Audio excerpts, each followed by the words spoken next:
get into part two of the JonBenet Ramsey story, I would like to give a special shout out to Annie Campbell for suggesting us to film this tragic murder mystery video. Now on with the show. Hi, guys, and I am back with part two of the Ramsey family. Boy, this is quite an interesting story. And the whole thing is just a mess, and it's really unfortunate that all of this had to happen. I wanted to take just a minute and pull up a couple of comments I wanted to read for you. Okay, guys, so just want to answer a couple of questions from some of you subscribers. And I also want to read one to you that just is spot on with things. Beth says, uh, why was the note written at the house? The note was written at the house because as they did the deeper investigation, it was many investigations and they went even deeper in later years. It was noted that it was Patsy who wrote the note. Her fingerprints were the only fingerprints on the note, on the Sharpie, on the notepad. The Sharpie and notepad were put back neatly. That's what I told you. Remember that neatly, that the note was left on the steps neatly. This is a Southern belle, a Southern lady. And being that my parents are from the South and my mother was just a stickler for everything had to be in its place. She was that Southern belle type of woman as well. Margaret asked, did the detective tell John to search the house? Yes, she told John because he was pacing and he was so nervous and frantic that she told him to start at the top of the house and work his way down. Her thought was, and this is Detective Arndt, her thought was that she could have him do busy work while she tried her best to secure the house. And he went straight to the basement when she told him to start at the top. He did not start at the top. He went to the basement. And this is from Desert Storm, and she says this is really great to me. Interesting that the notepad and pen were Patsy's were neatly put away when they where they belonged. Why would a kidnapper bother? Great question. They wouldn't.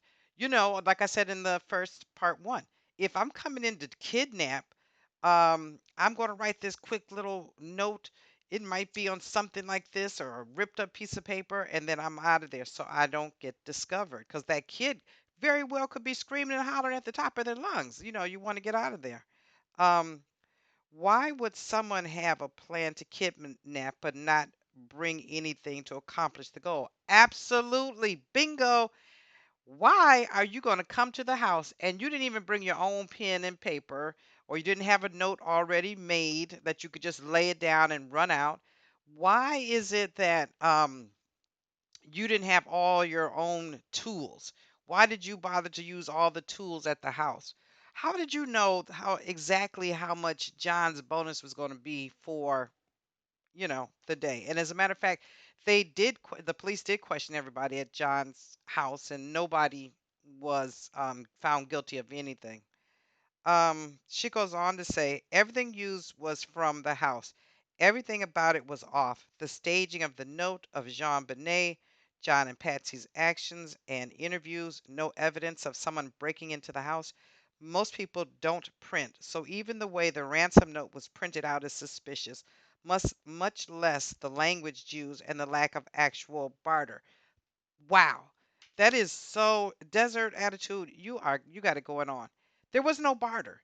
When you do a kidnap, there's usually uh drop the money at the phone booth and then you can pick her up on 5th and Main Street. Right? Drop the note at the museum and you can pick her up at the ice cream shop. There was nothing. Nothing. How were we going to tell you that we were coming back? Where were you going to be able to find him? There's nothing in there. Um You would do this if you want to save your daughter. Instead, the letter was just one of threat after threat. It feels like Patty did it and John helped cover it up. Um, yeah, very perceptive. So, some things I just want to recap. This is the Ramseys. This is about JonBenet Ramsey, who was 6 at the time of her murder. The family had went out 1996 on Christmas and went to a friend's house and they had an event. They got back late and the John says that he took Patsy, or excuse me, JonBenet, who was sound asleep, to bed and put her in bed. And then everybody else proceeded to go to bed. And that's his story. And that's the story that he was sticking to. Then, when they wake up the next morning, Patsy heads down the steps and she finds a neatly placed 3-page ransom letter on the steps. She reads it. She sees your daughter is missing. She proceeds to scream for her husband to get up. And she goes in the room, sees the little girl isn't in there. Uh, they wait a while, then they call the 911 operator, and she's very dramatic and, everything that you should be, I suppose, if your kid was suddenly kidnapped. Um, but keep a pin in that, calling the 911. Please keep a pin in that. I will circle back to that. So then they call 911. Um, They don't search the house at all for their daughter. They don't look for, what's missing. Like, why wasn't anything missing? Since you're in the house and you got time to write a full-on novel ransom note, why didn't you steal the TV? Or we had the VCRs back then, or maybe the stereo, or look for the jewels and the diamonds and what happened with all that? No, they just took their time and leisurely wrote a long note, but they didn't take anything. Police come.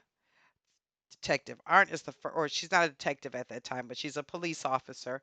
She answers the call. At this point, after the 911 call, the Ramseys proceed to call all their friends. They're sitting around the living room. They trampled all over the crime scene.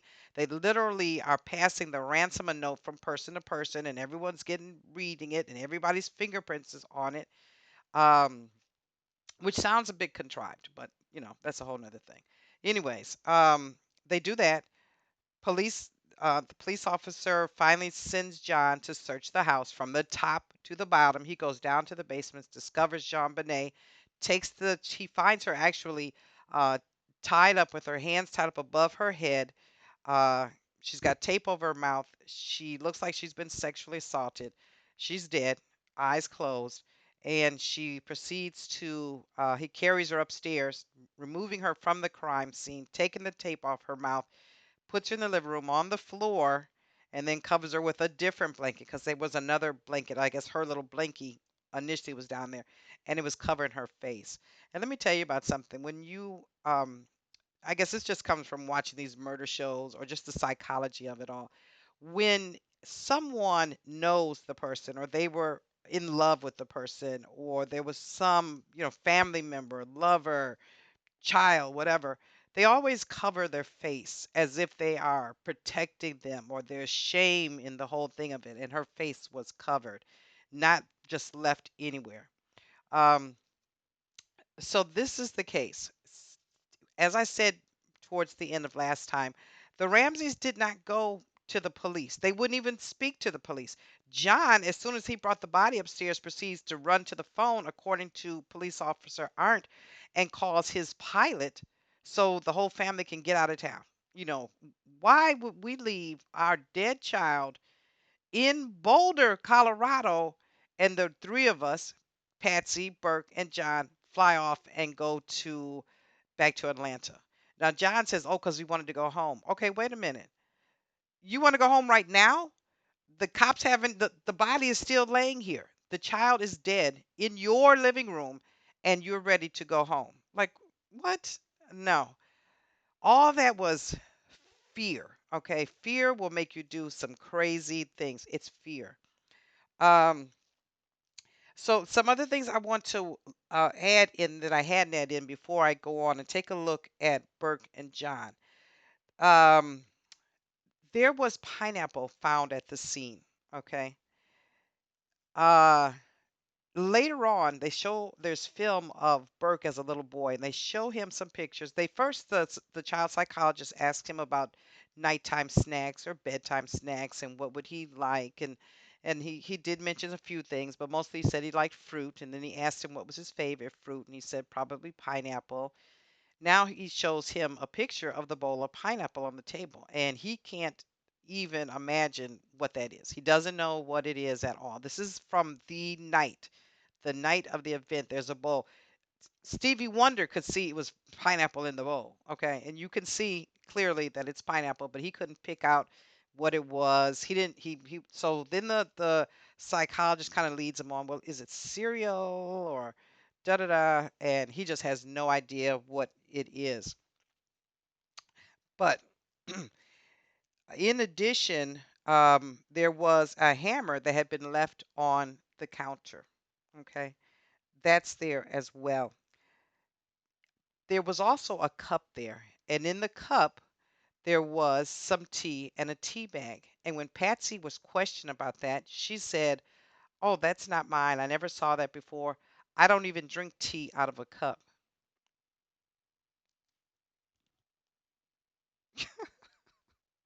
You don't drink tea out of a cup? What do you drink tea out of? Lady, please. Yeah. Um, lo and behold, they do an autopsy on Jean Benet, and what did they find in her stomach? Pineapple. Pineapple. There was a piece of undigested pineapple in her stomach. Okay. Um, let me go on and take a look at John, and then I'm going to take a look at Burke, and then I'm going to wrap this up. So we got to look back to 1996. So when I look at the numerology aspect of it, it's 1996. It's not this universal year 2020. Okay. We got to go back to the crime.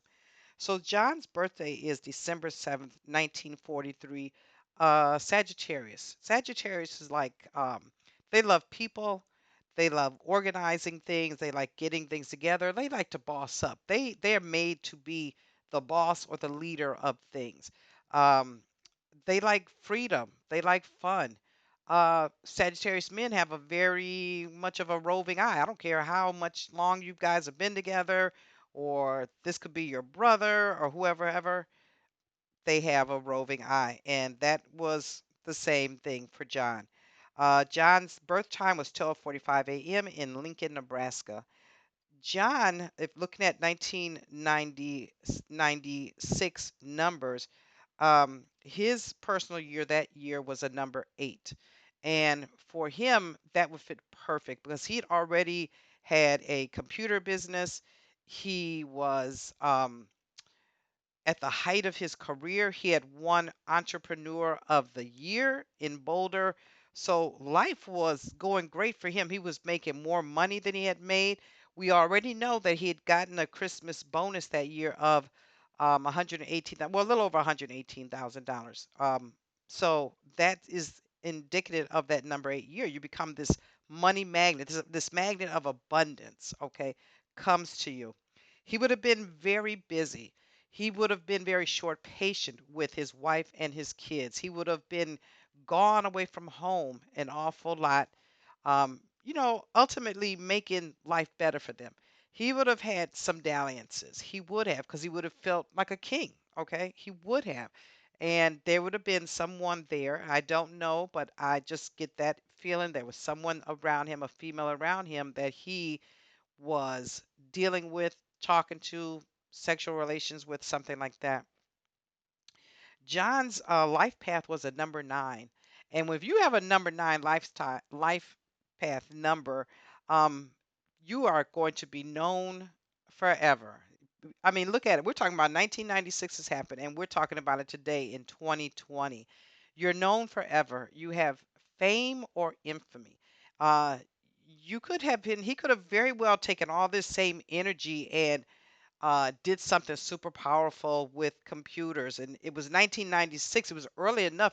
He could have jumped in on with HP, or Hewlett Packard, IBM, Microsoft, all that kind of thing. That could have been him, but it was obstacles. He has a number 7 as his middle number, and he hit a roadblock on that with that number 7. That number 7 is the time where it's a roadblock, and you might want to go to your greatest, and all the outside energy is fame, fortune, money, money, money, all of that. But boom, you have that number 7 in your birthday, and that's the day he was born, December 7th. It tells you that you're going to spend a long time with obstacles. You're going to spend a long time reflecting on what you did or did not do. And with him being so busy and so focused on the outer world, he wasn't taking care of the inner world. I kind of cut their what I'm looking at in their birthday down a little bit because I just want to look at the propensity of doing the crime. Now, John had freedom, just like Jean Bonnet. In their chart, it shows they had freedom and uh, to go on with their life. Okay. John's conflicts are public, and they will always be public.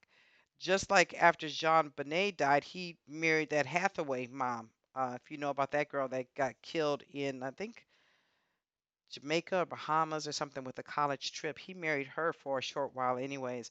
But John had a rising sign of Virgo, so that meant that he was always working, very busy. He was very much a builder.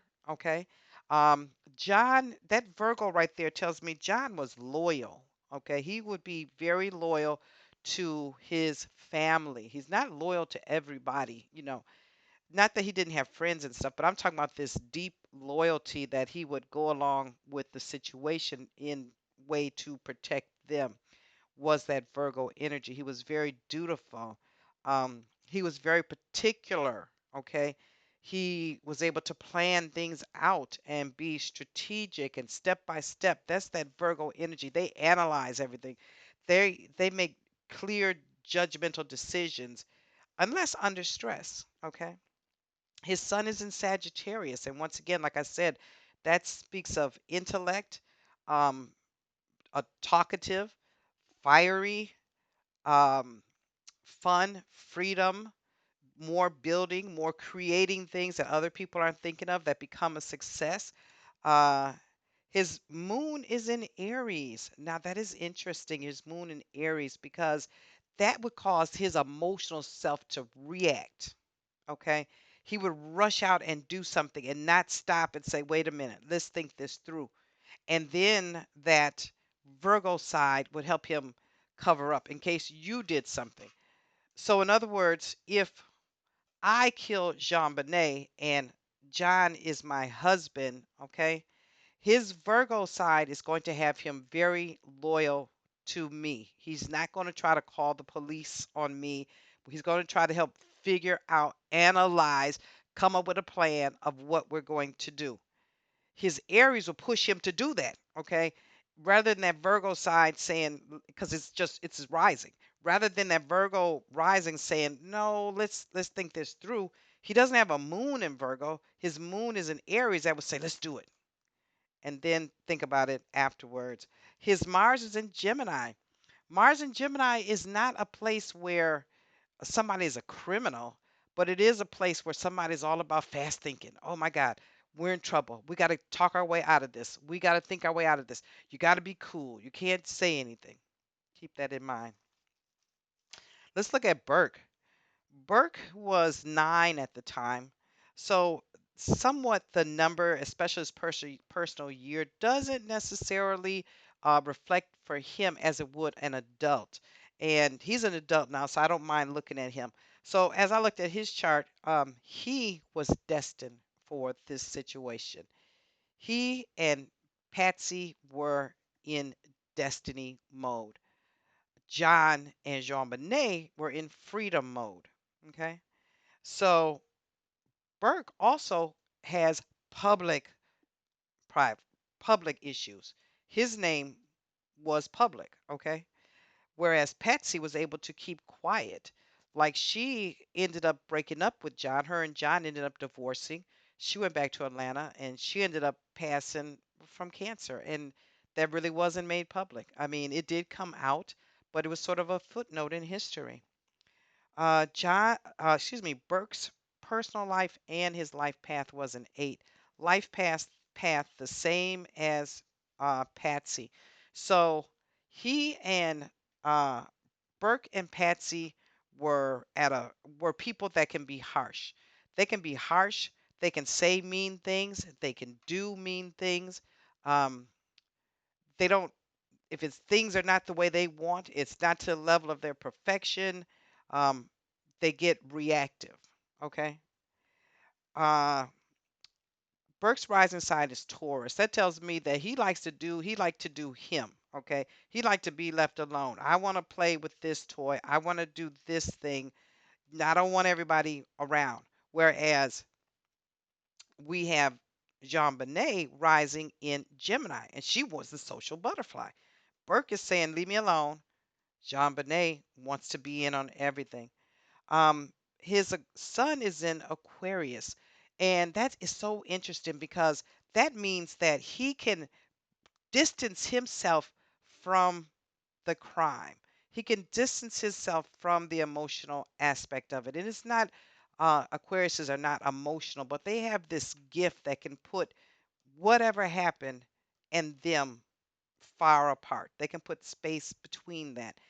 Thus, when we see him, if you saw him on Dr. Phil as an adult, or you saw the videotapes of him with the child psychologist, he was very much not engaged in the matter. He knew, because he said that, and that is true. In Aquarius, I know what happened, right? I know what happened, but I'm not feeling what happened. Okay, he's a child, number one, but number two, it's just the Aquarius of him, and the Taurus is like, leave me alone.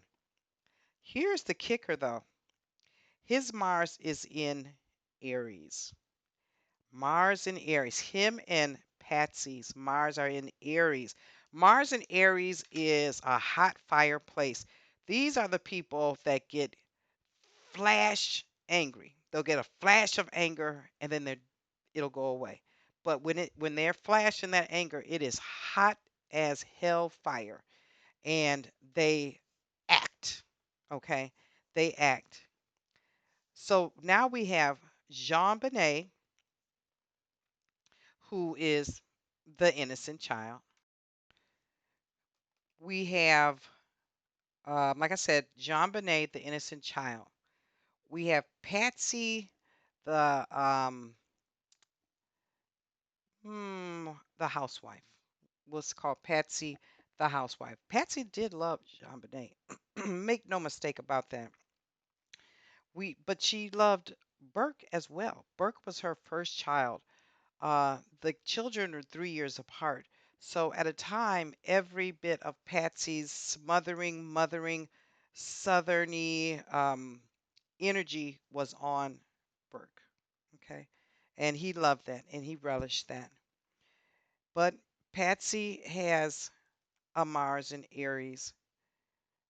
She's got a Mars in Aries. Okay. And that is um, speaks of violence, speaks of hitting, speaks of lots of yelling and all of that. And then we have John. John, the successful computer businessman. Um, his Mars is in Gemini, not a violent place, but the liar. Okay, the liar, the rising Virgo, gonna save the family, the impulsive Aries energy. Let's just do it. We'll think about it later. And then we have Burke, the oldest child, the one that used to get all the attention, who used to be the apple of his mommy's eye. But since mommy has started working with John Benet in pageants, now Ramsey, the housewife, excuse me, Patsy, the housewife, has something to do and something to focus on. And she puts all her energy into the baby girl, into Jean Benet, and not so much in Burke.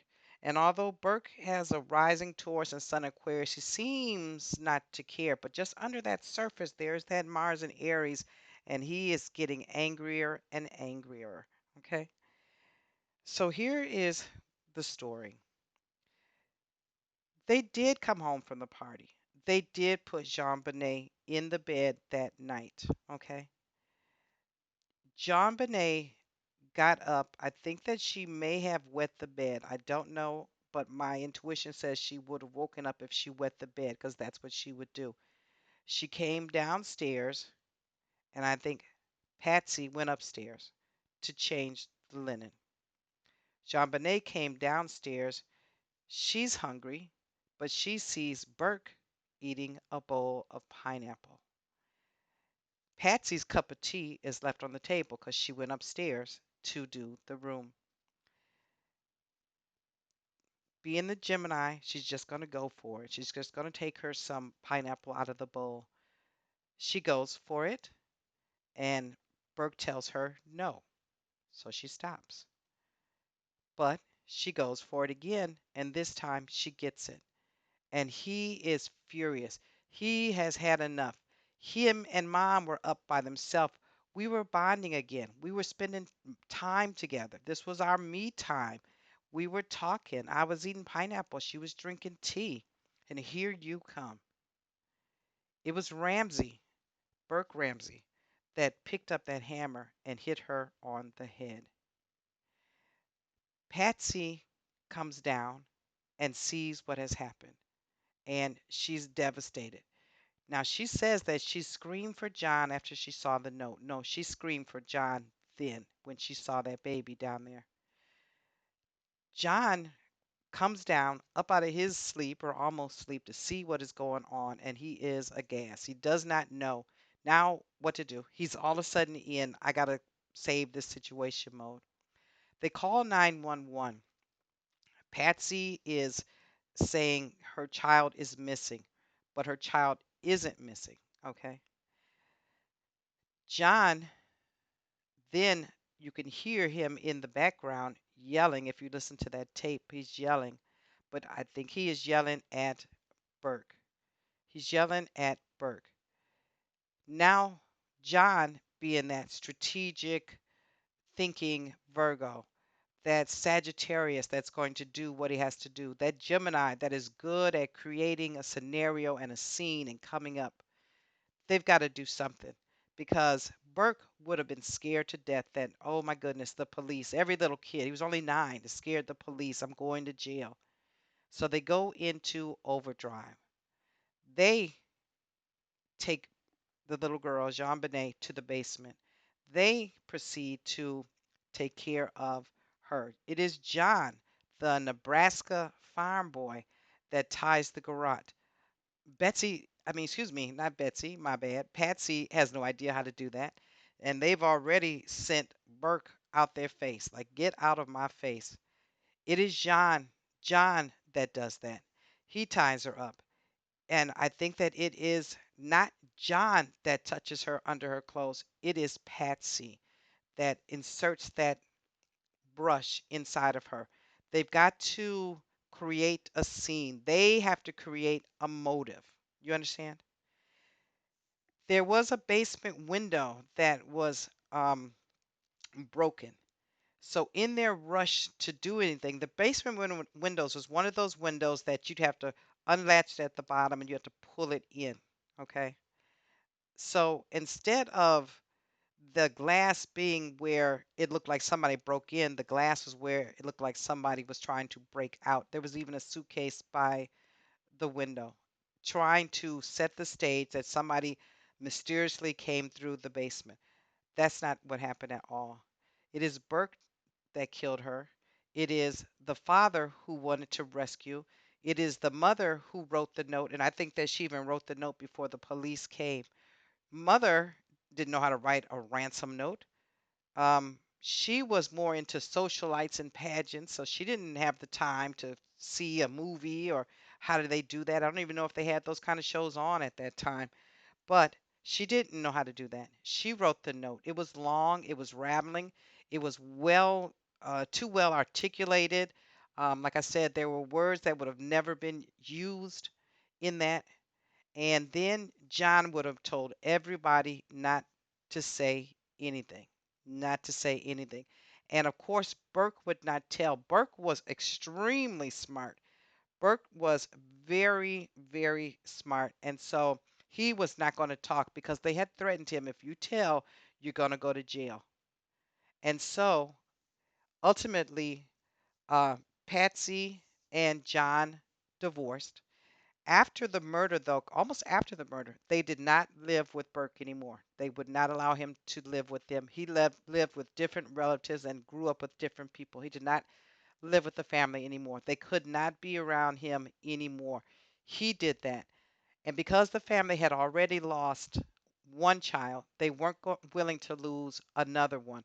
And although they didn't stop loving him, they couldn't be around him because they knew what he did and they couldn't look in his face and go back to normal. So who killed John Bonet? The family killed John Bonet, the whole family. Burke did the actual murder. She was already dead, so they say she was strangled, but she was dead already. And so they made the appearance of, made it worse than what it was. Is this beyond belief? Yes and no. It's what would you do for your family? What would you do if you weren't ready to give up your $1 million business, your hundreds of thousands of dollars of money coming in from bonuses, your social status? Patsy was all about the social status and being around the best clubs and the best homes. You don't want to give up your social status. You don't want to see your child go to jail. What would you do? That is my story. Guys, I hope you enjoyed that. Please like, subscribe. Please comment. Give me your theories. It was the family. I looked at everybody and Patsy and Burke, yes, they were the culprits and John was instrumental in helping to cover it up. They just weren't good at it. They weren't murderers. All right, guys. Thank you so much.